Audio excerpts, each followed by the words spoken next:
You people that are celebrating Hulk Hogan's death, you ought to be ashamed and disgusted with yourself.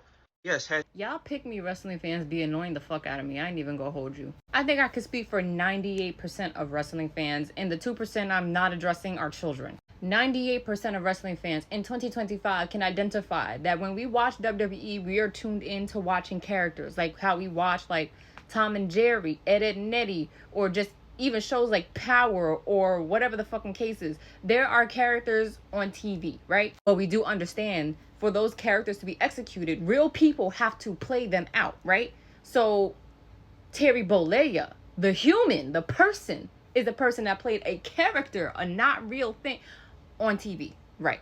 Glad we established that. So people are mourning, wrestling fans specifically, are mourning the passing of Hulk Hogan. As a wrestling fan, you will be a dumbass to not acknowledge what Hulk Hogan has done for the shit we love, what we watch. Hulk Hogan was a pioneer to the WWE and the WWF. This man took these programs and took them to a whole other fucking level. The man was larger than life at some point. So wrestling fans are sad that Hulk Hogan is gone.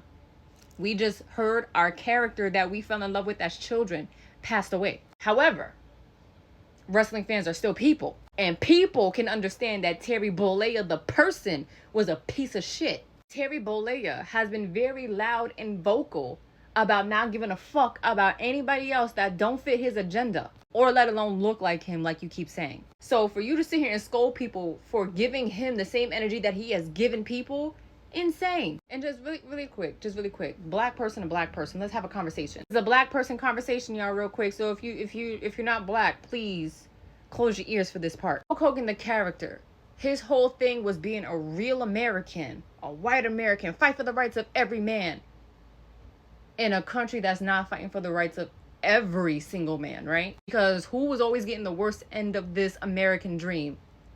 Black people. Not sure, people overlooked it. Hulk Hogan, the character, was cool to see on TV, gave you hope, whatever the case was, cool. But now imagine being a black kid in the 80s or late 70s, 80s, whatever, watching Hulk Hogan on TV and being like, yeah, love that. And then you grow up to turn your TV on and see that this man that plays Hulk Hogan, that gave you hope as a kid, gonna openly say, yeah, I'm fucking racist.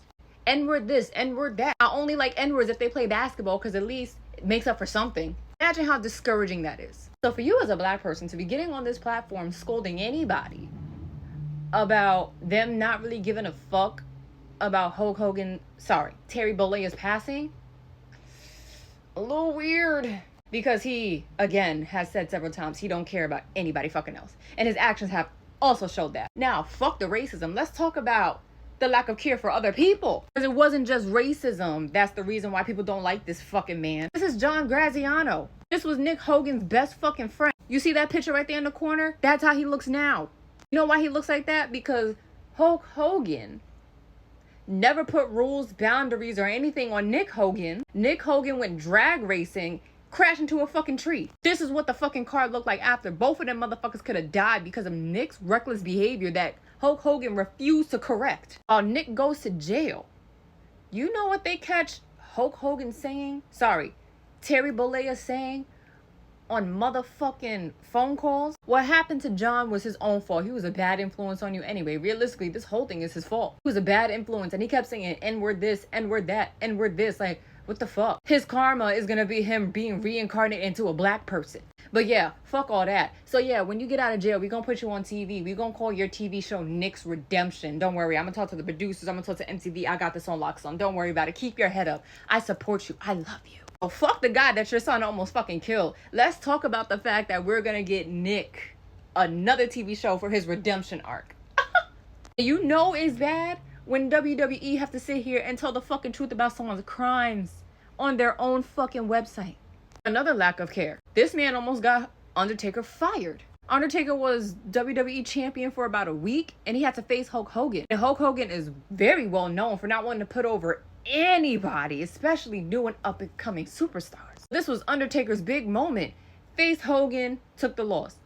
Hogan's ego wouldn't allow that. Nah, who's this punk nigga over here trying to take my spot? Fuck out of here. Runs to the back and says, Vince, he dropped me on my neck. I'm injured. Undertaker sitting there, freaking the fuck out.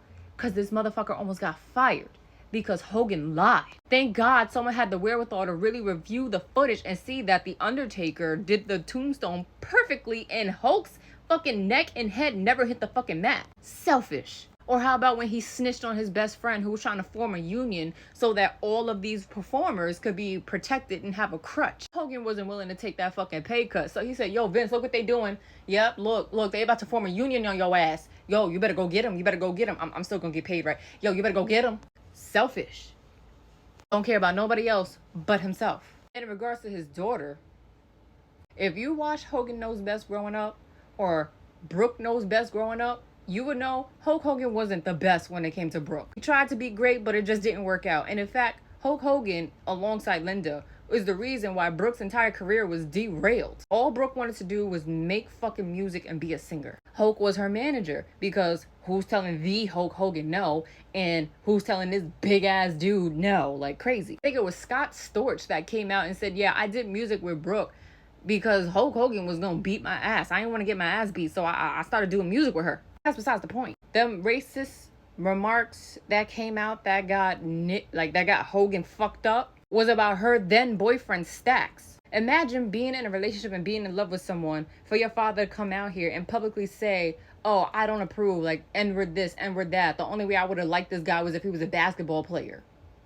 And go on a 10-minute rant about your boyfriend and you dating anybody who's remotely close to being black and calling them N-words.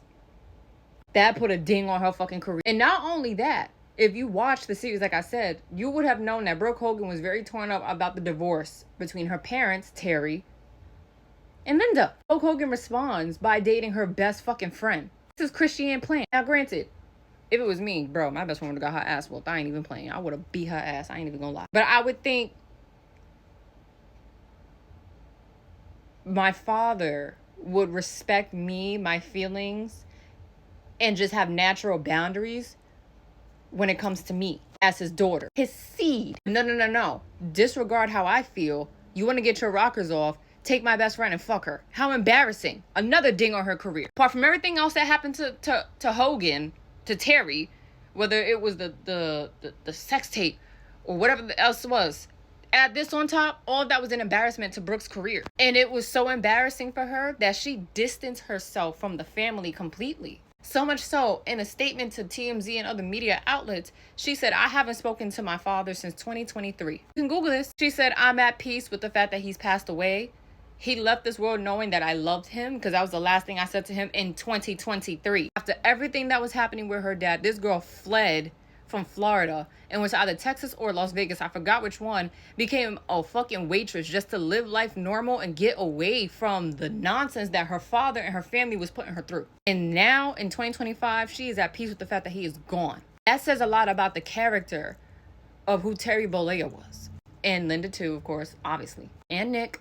Respectfully, it's a lot more than just racism as to why people don't like that man. And I don't think there's nothing or anything wrong with people not caring about Hulk Hogan because he historically didn't care about anyone else. His life goal was to make himself look good and be at the top of whatever the fuck he was doing. But like I said in the beginning, wrestling fans and people in general are hit and taken aback and sad at the fact that Hulk Hogan, the character we all watched, is gone. People are mourning that. We're going to mourn that tonight when we turn on SmackDown and see that vignette of Hulk Hogan in his glory days and him looking like a heavenly creature as they, they do the little filter. Probably dedicate the show to Hulk Hogan tonight. We all going to be in our fields because damn, this was a part of our childhood, our upbringing, our introduction to wrestling, bro. That piece of us is gone.